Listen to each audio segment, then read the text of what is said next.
A warm welcome, everyone. I'm truly excited to have you all here with us today, celebrating the successful results of last year. We have a lot to talk about, so I'll try to be brief. This year marks several milestones in Copenhagen capacity. It's 10 years of talent attraction. It's record-breaking results once again. We've been rebranding our organization, and we've been accelerating the green transition with sustainable investments to the greater Copenhagen region. And could the timing be any better than the year that Copenhagen is the world capital of architecture? We've put together an exciting program for you today, showcasing the real humans behind all these figures and numbers. I hope you'll enjoy meeting these inspiring guests and that you'd like to participate in the discussions too. But before we invite our first guests on stage, I would like to show you how we put Copenhagen high on the sustainable agenda globally. We do that in order to attract like-minded international companies to one of the most sustainable capitals in the world. We gotta be honest. Copenhagen is just not for everyone. It's for you who are curious to learn how we do things around here, and eager to teach us how to do them even better. It's for you who go out of your way to lead the way in sustainability, who can turn ideals into ideas, who are not afraid to think crazy out loud. It's also for you with ambitions to become rich in friends, family, and future memories. It's for you who prefer your work-life balanced, your professional peaks high, and your hierarchies as flat as the country itself. Copenhagen is for you who like it as it is and want to help make it what it will become.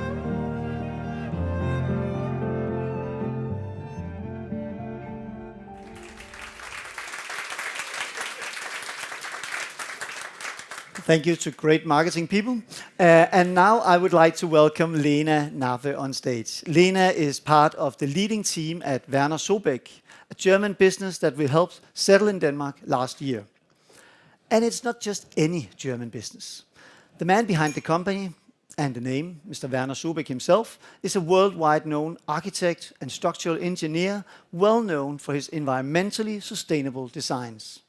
The company was eventually convinced that Copenhagen is for them, and now they are a critical part of making Denmark a more sustainable country.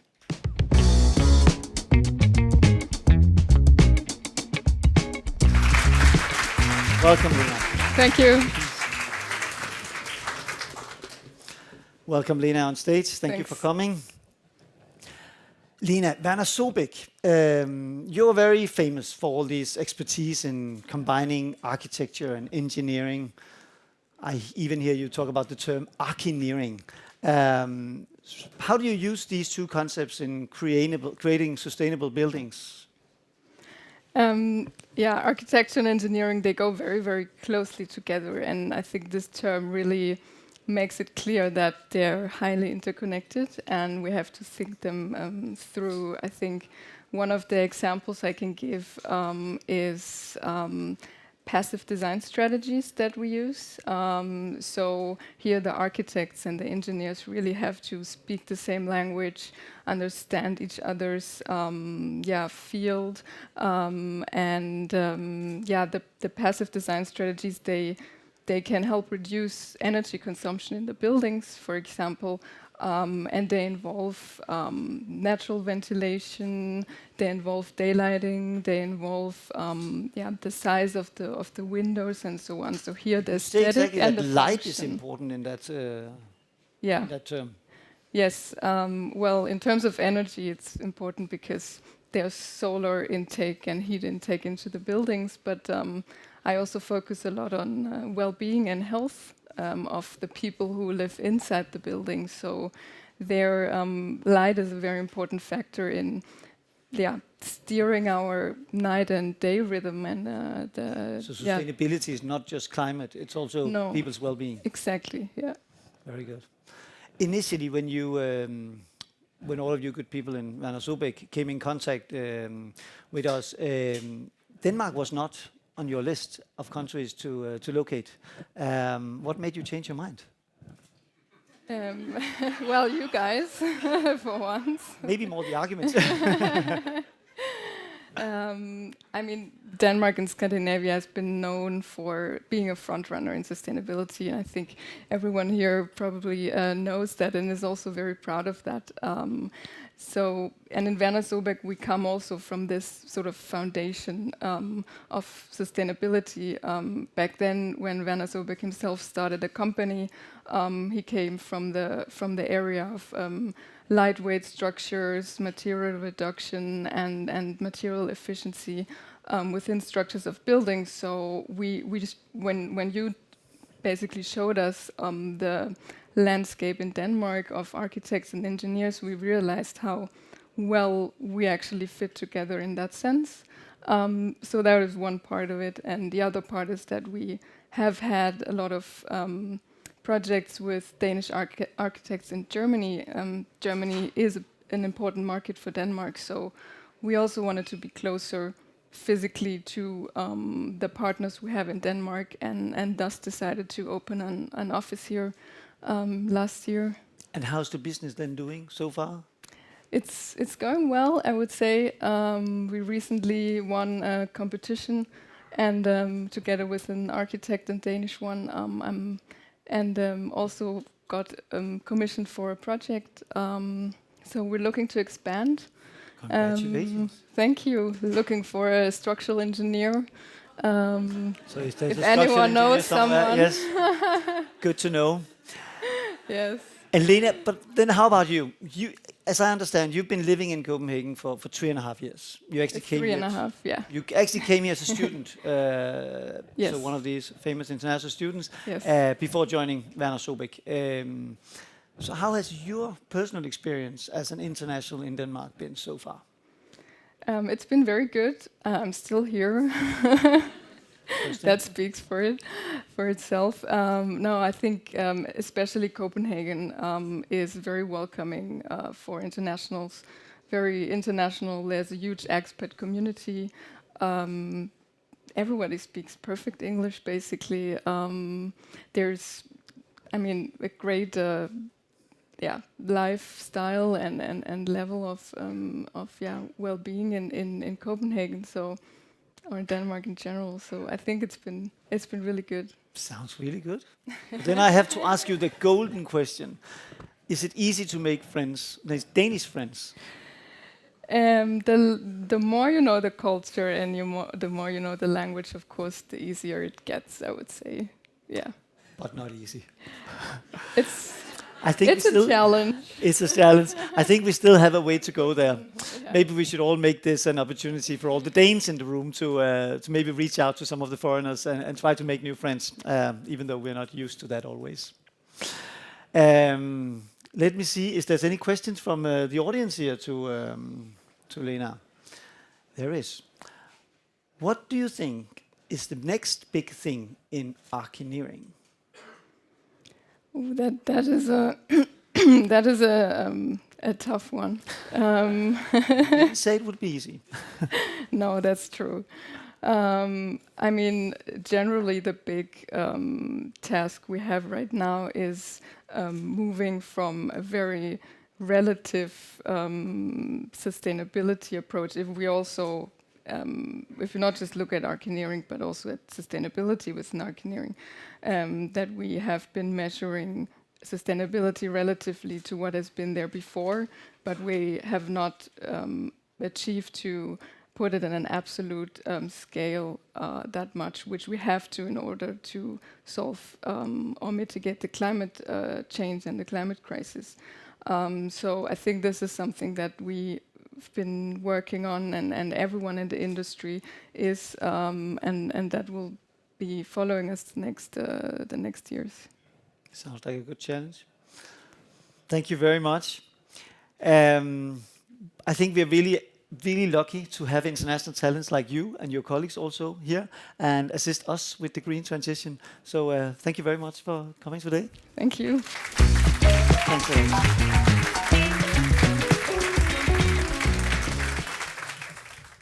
Speaking of talent, we have been producing talent attraction campaigns for years. Last year, our tech talent attraction campaign targeting engineers and IT professionals actually won an award.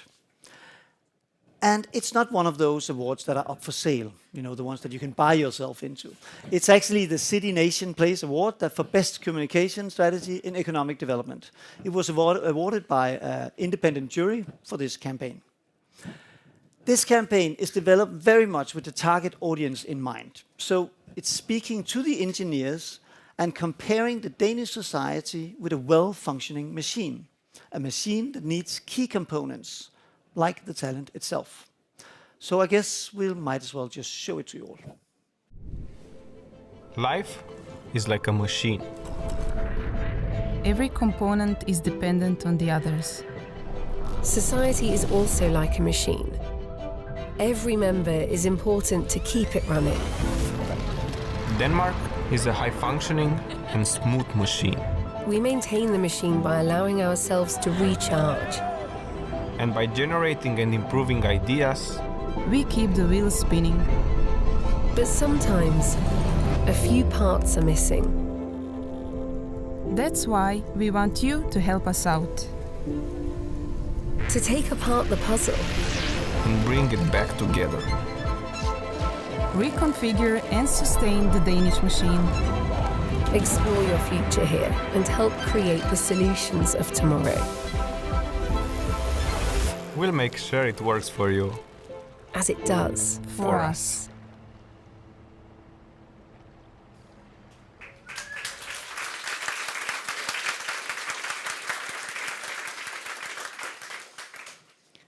The next special guest that I'd like to invite on stage is Ubaid Bashir, a power engineering researcher at Aalborg University and an international talent. Ubaid also took part in our Young Professionals in Denmark program, a program that we run to help retain international students in the country. And Ubaid was retained. Welcome, Ubaid.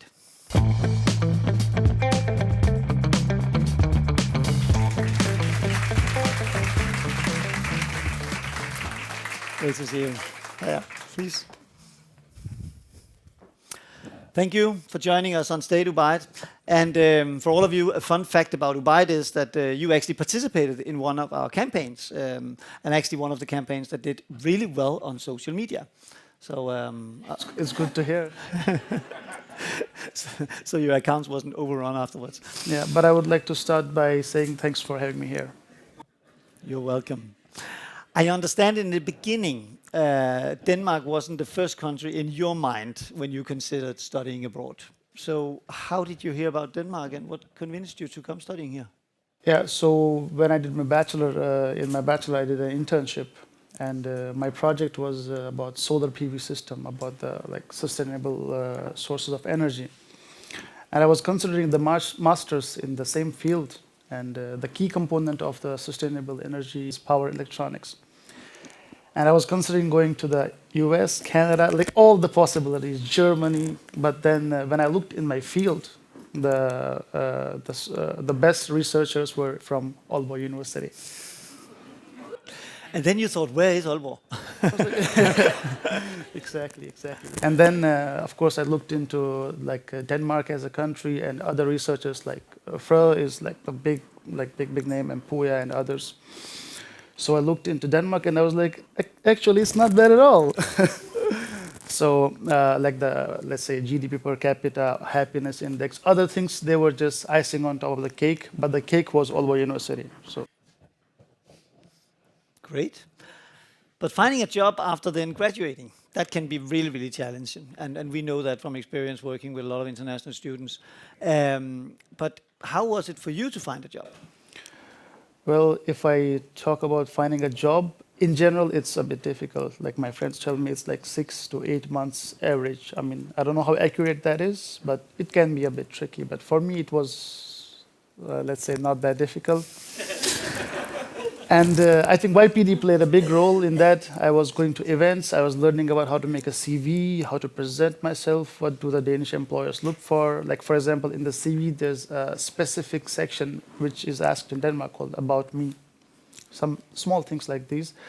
And then I got a job from a company in Asbjørn, but I turned it down because my supervisor of my master's thesis, I had two supervisors, both of them offered me a job as a research assistant where I'm employed now. So right now I'm working at Aalborg University as a research assistant. It's very cool. And now you've been living and working here for quite a while. And what is your impressions of the Danish work culture? Is it any different than back in India? The work culture, it's just great. I don't know where to start. It's just... Why? Where to start? Like it's... so I'm always relaxed. I'm always flexible. My supervisor is like, as long as you do that work, all is good. So I can work from home. I can work from the beach, although it's so super windy on the beach, but just saying. So I can work from home, I can work from office. Normally I prefer working from office, so I can also get along with colleagues, talk with them. In that sense, it's very flexible. I can do my work. The most important thing is I should be able to deliver. So other things are very flexible. And also taking the holidays and other such stuff, it's very easy. The work culture is nice. Like one thing I realized, there's not a, like let's say, hierarchy. I mean, of course, there is a hierarchy, but it's not visible, let's say. Okay. So that is also very nice. I can talk to my supervisor. Like we just talk like we're friends, you know, or even to my head of department. It's just super easy. The communication is easy. And you never feel like there's someone like looking at you, hey, finish it as ASAP, but it's very chill, let's say. And is there anywhere where we think that we can improve in Denmark? Maybe in the way that we accept foreigners, or how? Any recommendations from you? I don't think I will have any recommendations. I think so far everything is good, but of course nothing is perfect. There will be always some things to improve, but the people who are responsible for that, I'm sure they'll do their best. Thank you. I see maybe we have a question from the audience. We do. Ubaid. If it wasn't for Aalborg University, what would make you move to Asbjørn? Well, Asbjørn is a big, it's called Energy Metropole.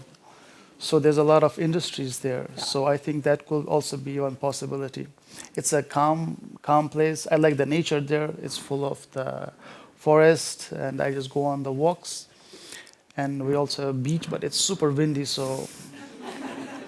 But yeah, I think there's a lot of industry. There's a lot of... I'm working, my current work is Power to X.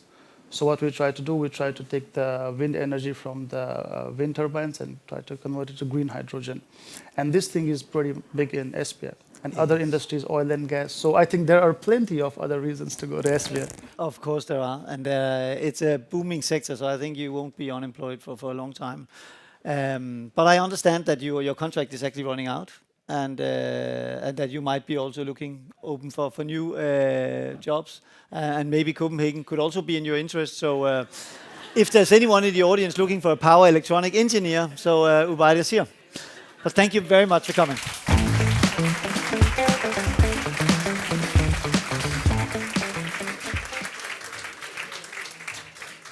Last year, the Danish Board of Business Development, Erhvervsfremmebestyrelsen in Danish, recognized a need not only for highly qualified professionals like Ubaid, but also for skilled labor, like blacksmiths, industrial operators, and electricians. So the board came to us and asked us to address that need. That's how we came up with the Future Generator campaign. Let's watch that campaign video.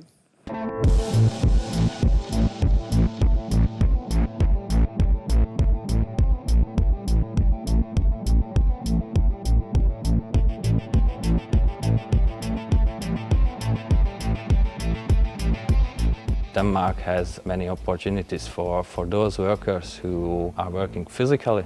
Every tool we use is new or with the latest technology. I have an opportunity to learn new things almost every day. I think it's even possible that you can move high on the ladder and find a really good job for yourself.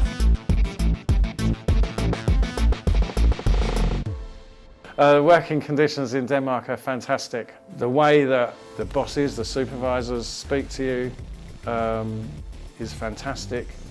When I've been sick and off work in Denmark, I'm treated so nicely, and my bosses say, do not come back to work until you're feeling better.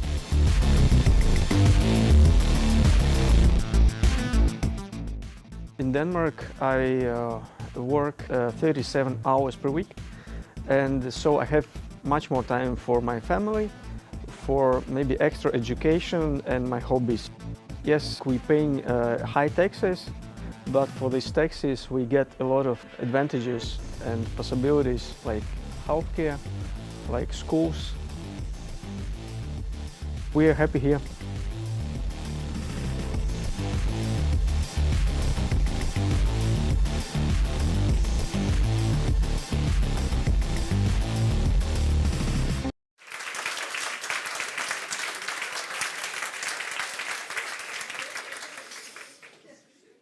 Holding the tears back. Yes. Our next guest is Marianne Betzer. Marianne is heading HR at OJ Electronics. Maybe you don't know the company OJ Electronics. It's one of those many secret world-leading companies that we actually have in Denmark. OJ Electronics is actually the world's largest when it comes to electronic controls of air conditioning and floor heating, with a huge market in, amongst others, North America. But it's pure OEM, so it's all the products are branded and marketed under other brands. OJ Electronics is one of the companies that participated in this Future Generator campaign that you just saw. And this year they decided to join another of our talent attraction campaigns, part of a Bright Future, which promotes jobs in South Jutland to attract essential professionals within the green transition. So please, let's invite Marianne on stage.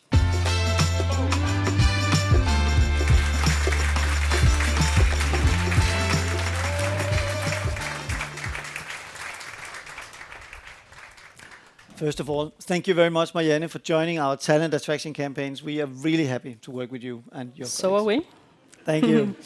We just heard from Ubaid that we're actually world leading here in Denmark when it comes to electrical engineering.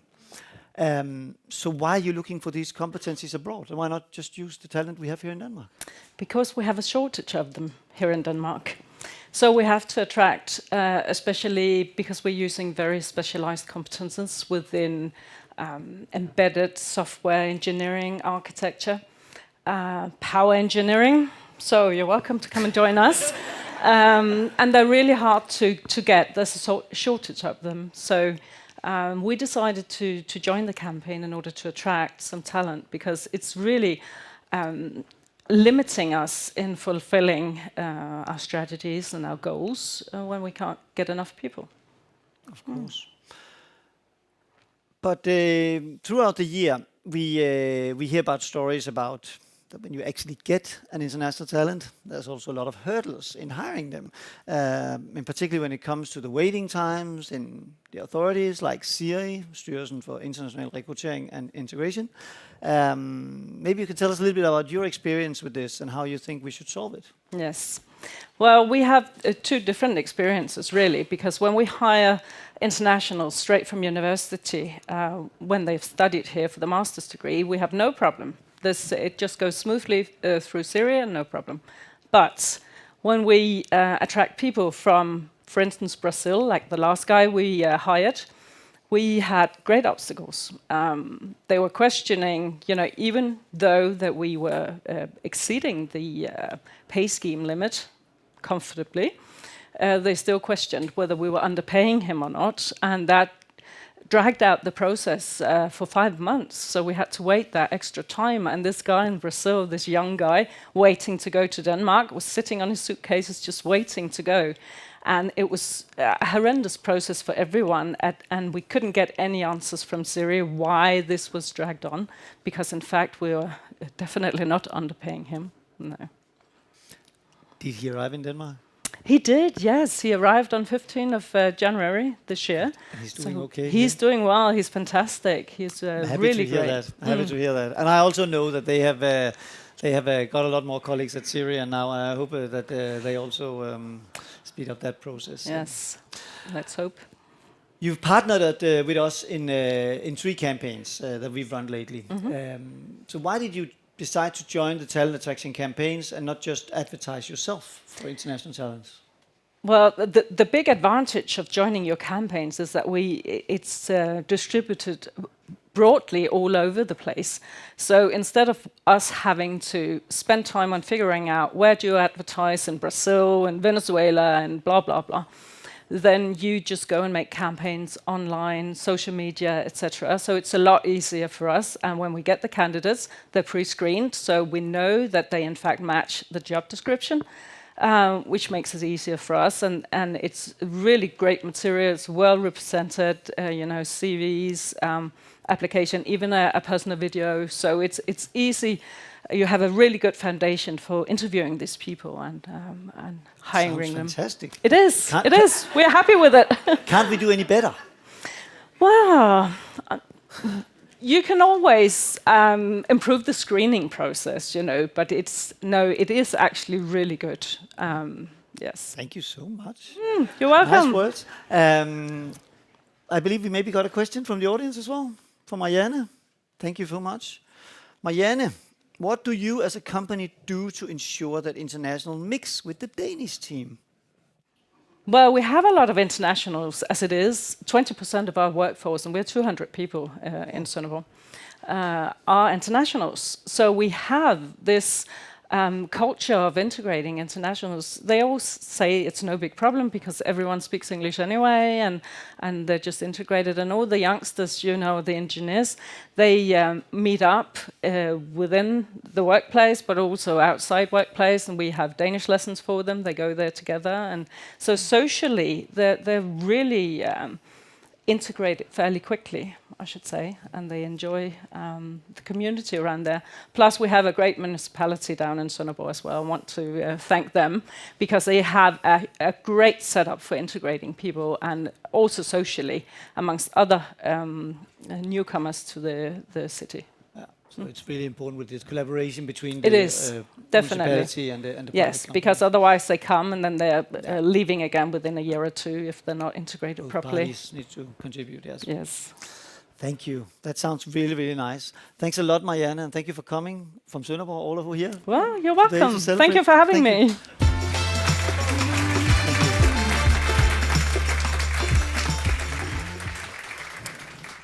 Danish companies such as OJ Electronics are growing at an impressive rate, and we need more bright minds to join them. This year, we celebrate a decade of our talent attraction efforts to support Danish companies. And, surprise, we also made a short video about that to show you what we have achieved so far. 10 years ago, it became obvious that Denmark needed international talent in order to sustain its welfare society and its resilient economy.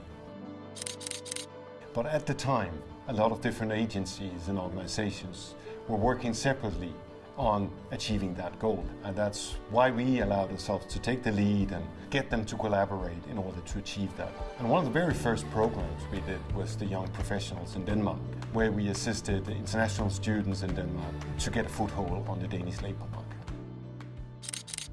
It's important to attract international talent, both for me personally, because I myself was an international student in Denmark, but also for the organisation, because for us, diversity of mindset really leads to better innovation and decision making. So my name is Lee Milligan. I'm the Director of Global Early Talent at Novo Nordisk. The role of myself and my team is to attract the best young talents to Novo Nordisk globally. So Novo Nordisk and Copenhagen Capacity have worked really well together for a number of years now. That's in terms of online activities, face-to-face activities, but also the use of the database with really talented candidates. So it's great to work with an organisation that has the same passion as we have for international students. Danish companies have always been extremely dependent on foreign talents and foreign labour. You need diversity, you need foreign talents to come in and challenge how we think in Denmark. My name is Kinga and I'm an Executive Vice President at Dansk Industri. Dansk Industri is the largest business organization in Denmark. We have cooperated together with Copenhagen Capacity for many, many years. I think the most important part of that collaboration is that we have been able to centralize and pool our resources together within this agenda of global talent attraction. We see a clear positive trend in terms of increase in foreign labor, foreign talents choosing Denmark as a destination to work and live in. And Copenhagen Capacity has been a very central and very important partner in this field. As a small nation, in a world with a fierce competition about the brightest minds, we wanted to stand out. That's when we launched the first digital campaign, telling the story about the great job opportunities as well as the living conditions in Denmark. That's how we innovated the talent attraction campaigns, by using the data to reach out to internationals all around the world. 10 years later, we're retaining more international students than ever, and our digital campaigns are performing extremely well. Not only creating a great brand for Denmark out in the world, but also attracting thousands of internationals. We help fill thousands of job vacancies, supporting the growth of Danish businesses. In these 10 years, we have developed the expertise of attracting international talent, and we know how to make it work. Together with our great partners in the Competences for Green Denmark initiative, we'll tackle the climate crisis and the unprecedented labour shortage. We'll continue our efforts to strengthen the Danish economy through securing the necessary skills, and thereby creating a safe, green and a livable future in Denmark and in the world.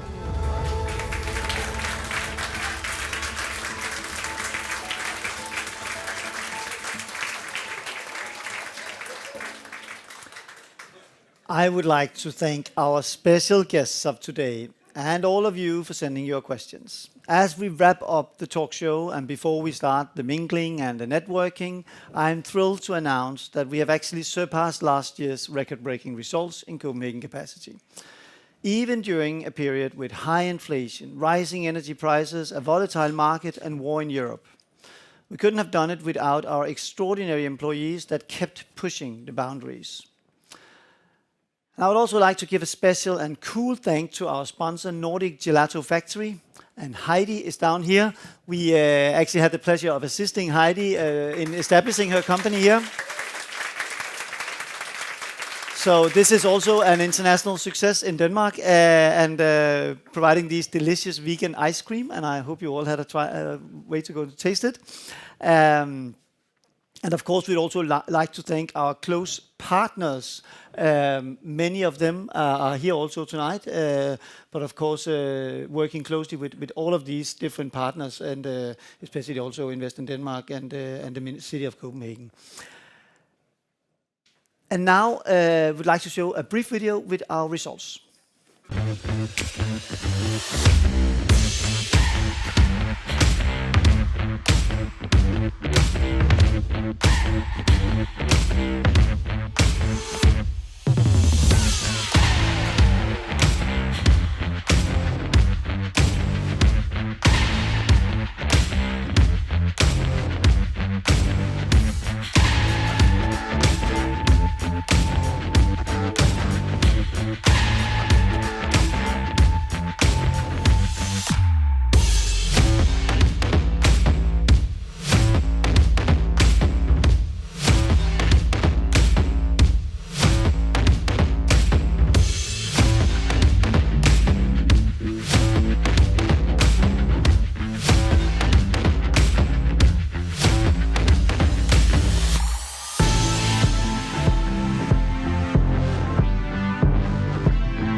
So thank you all for joining us here today for Talk of the Town, and a big applause to our guests on stage, Lena, Marianne and Ubaid.